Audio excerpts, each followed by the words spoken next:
Hi guys, what's up? Welcome back to my channel. This is Sai Malayala. So coming to SRM phase 2 round 2 results are out yesterday at 1:45 p.m. So sorry for the delay in this video. So if you didn't check your result till now, you can check now using the link in the description. So yeah.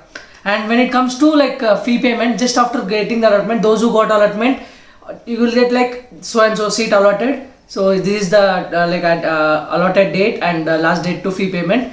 I accept the seat. If you click that I accept button, you have after that you need to pay the fees. So regarding the fee payment, where you need to pay and how you need to pay. So this particular question many students asked me in Instagram and in comment section. So seeing all that, I wanted to make a small little video which can give you an idea where you can pay and how you can pay. So now everyone should pay like 1.1 lakh. So regarding that payment, there will be mentioned like counseling fee payment. If your fee is 2.5 lakhs plus 10,000 which is registration fee. So now you need to pay 1.1. So other time like remaining fees, one more deadline will be there. At that time you need to pay 1.5. So total 2.6, 2.5 plus 10,000 registration. If your fees is 3.5, like if your allotted seat fees is 3.5 lakhs, registration fees is 10,000. So now you need to pay 1.1 lakh and the remaining amount, how much is the remaining? 2.5 lakhs. That you need to pay before the remaining fees deadline. So coming to first counseling fees deadline, if it is 10,000 or if it is 1.1 lakh, you need to pay it before 24th July.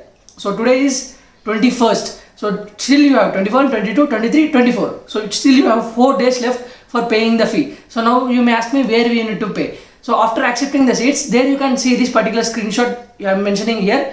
You got some bank account details, IFSC code, branch name, everything, right? So for this particular bank account details, you have to send that money of 1.1 lakh. Okay. Now coming to the remaining fees. After paying the 1.1 lakh, the remaining fees you should pay by August 5th. So that will be same for round 2 candidate also. So now the last date for fee payment of counseling fee is 24 July and for that remaining fees is August 5th. Now guys, that is about that. And if you miss paying that, your seat will be cancelled. And after paying, ruko zara, sabar karo. So you need to wait for some time for getting the payment receipts as well as provisional admission letter. It takes time, but you will surely get that. If you don't get any update, once you can contact them through mail or phone number, it's up to you. Now coming to round 3. So this is one of the most important things. Some people miss a round 2 thinking that round 3 will be conducted, and then SRM gave one shock that round 3 is not there, only round 2 will be there. And I don't know the reason, but these people are playing with us. So again now they are saying after allotment, people who don't got allotted in round 1 and round 2, don't worry, we'll give a round 3 for unallotted seats. So we'll allot the seats in round 3. So round 3 dates will be given to you soon. So in that particular round 3, only unallotted seats will be given to the students if your rank is good. So that's it guys. If you find this as a time worthy video, please do like, share and subscribe. See you in the next one. Until then, take care. Bye bye.